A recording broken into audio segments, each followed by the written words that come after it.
불안과 스트레스에 대한 건 주로 아드레날린과 연관돼 있었어요. 그러니까 싸울 거냐 도망갈 거냐, 잽싸게 도망가서 안전해져야지.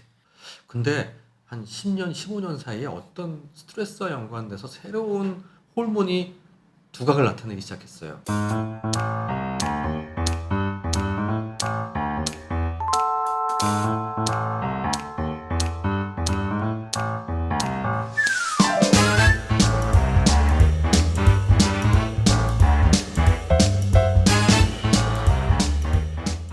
예, 안녕하십니까. 마음치유 책방입니다. 사람들이 그러니까 다양한 종류의 행동들을 하는데는 과하게 하는 행동들을 보면 나의 불안을 없애기 위해서 스트레스를 해결하기 위해서 하는 행동들인 경우가 왕왕 있습니다.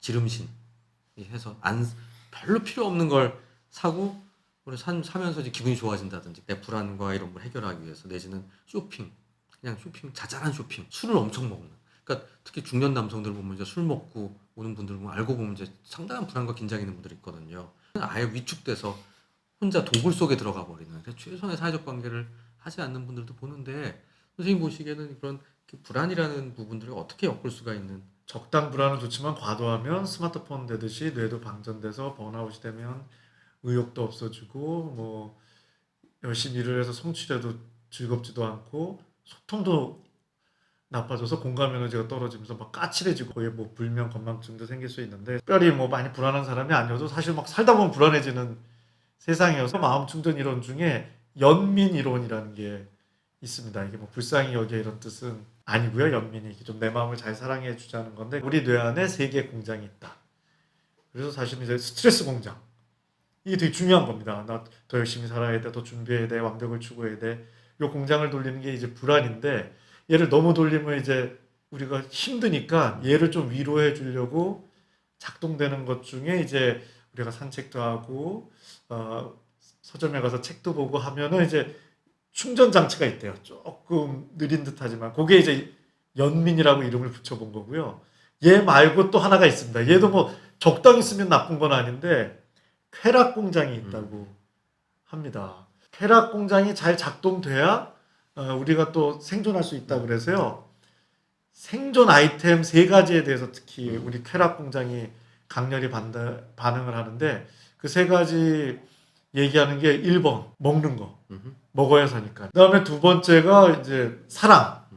이 뭐 남녀가 사랑하고 또 사랑을 나눠야 우리 인류가 유지될 수 있겠는데 이것도 너무 가면 이제 문제가 되고, 세 번째가 사실 또 권력욕도 파워. 파워가 있어야 나도 지키고 가족도 지키고 내 조직도 지킬 수 있는데, 이것도 과도하면은 어떻게 보면 세 개 다 되게 본능적인 거네요. 완전 본능이죠. 이건 잘못된 게 아니죠. 근데 내 불안한 마음을 지치겠다고 얘를 이제 너무 쓰기 시작하면은 이게 사실은 사회적, 신체적 문제가 생길 수 있는 거죠. 요즘 대표적인 게 뭐 말실수 이런 것도 일종의 권력욕이 함부로 작동하다 보니 이게 가불관계에서 이렇게 누굴 디스를 세게 할 수 있는 게 그런 거일 수도 있고, 뭐 성희롱이나 이런 것도 어떤 그런 권력욕이랑 무슨 사랑에 대한 욕구 이런 게 잘못, 성욕이 잘못 이렇게 되다 보면 그런 것 같고, 요즘 뭐 먹는 게 얼마나 행복합니까? 사람이 좋은 사람이랑 맛있는 거 먹을 때 제일 행복하다 그러는데, 제일 무서운 질병이 의외로 암이니 이런 게 아니라 지금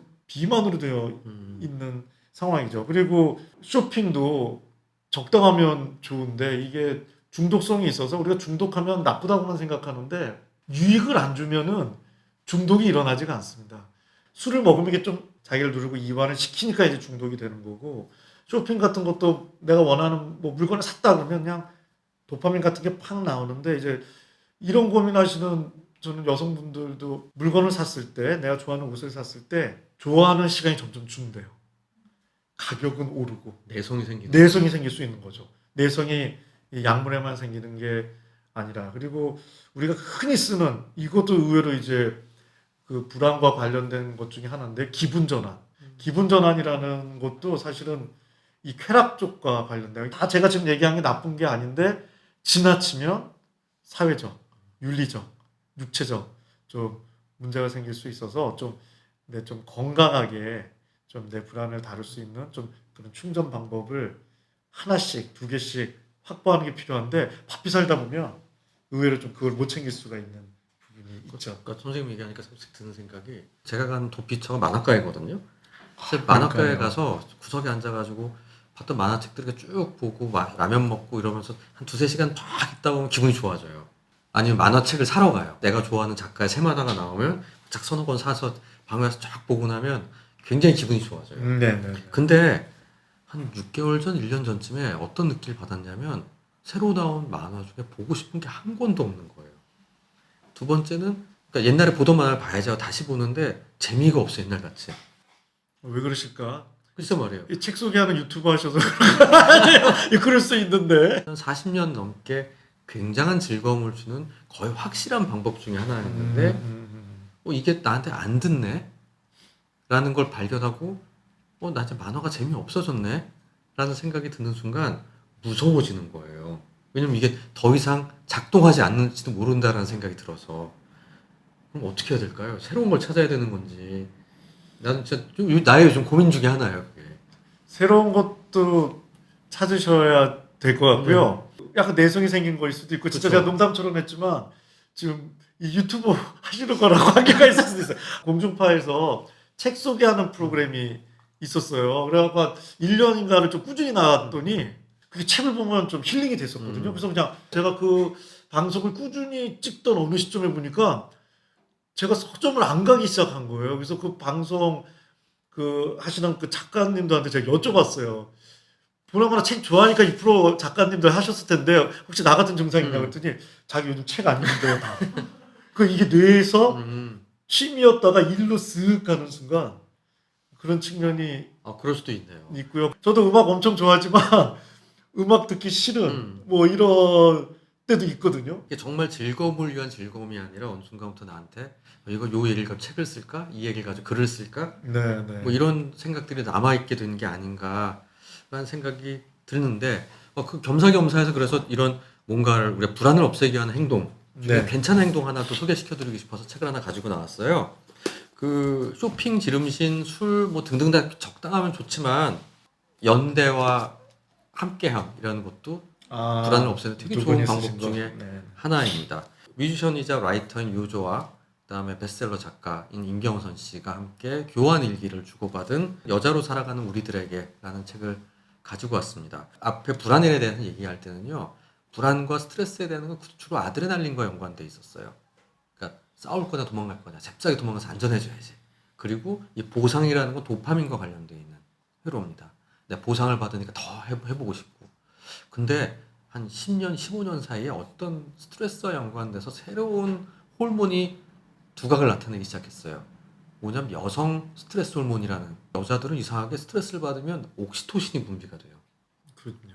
예. 저희도 되긴 되죠. 우리도 되긴 되는데 택도 없이 적어. 우리 남자들은 주로 죽여버려야지 뭐 이거야. 도망가든 죽여버려야지. 우리도 좀 놔야 네. 돼요. 옥시토신. 근데 여자들은 신기하게 옥시토신이 원래 옥시토신은 자궁수축 호르몬이고요. 자궁수축 호르몬이 나오면 아기 낳을 때 많이 왕창 나오거든요. 그러면서 새끼를 돌봐요. 그 호르몬이 나옴으로써. 근데 성인기에 옥시토신이 나오면요. 연대를 해요. 같이 뭉쳐요. 모여요.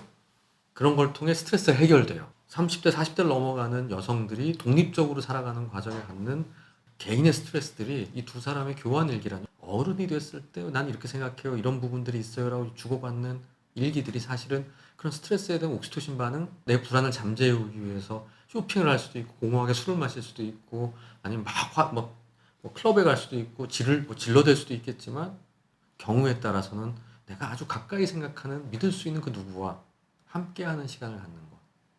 그리고 그 함께하는 시간을 갖는다는 게 내 불안을 굉장히 줄여주게 됩니다. 이 부제가 참 재밌는 게요. 다정하고 감동적인 침범이에요. 이 누군가 우리를 침범한다는 건 되게 스트레스 받는 불안하게 만드는 거잖아요. 근데 다정하고 감동적이래. 어떻게 보면 되게 이건 뭐냐면 이 말을 사용하는 거는 모순되지만 필요하고 그런 거구나라고 인정하는 거잖아요. 그게 가능하다라는 얘기이기도 하고요. 다정한 침범. 우리가 그런 사람이 한 명이라도 두 명이라도 존재한다면 세상은 좀 덜 불안하게 느끼면 살 수 있지 않겠는가. 나의 다정함이 좋은 거기도 하지만 상대방을 침범하는 그쵸. 거이기도 한 거예요. 이 왔다리 갔다리를 잘하는 게 참 중요하죠. 그게 결국은 우리말로 오지랖이죠. 네네. 오지랖으로 받아들여지지 않을 어떤 대상이 있다는 게 우리가 살면서 느낄 불안들을 줄여줄 수 있는 중요한 면이라는 생각에 한번 여러분들이 읽어보시면 도움되실 거라는 생각이 듭니다. 이 책은 서점 리스본에서 구하실 수 있고요. 저희의 불안을 잠재우고 싶으시면 좋아요. 구독 여러분들 부탁드리겠습니다. 네, 감사합니다.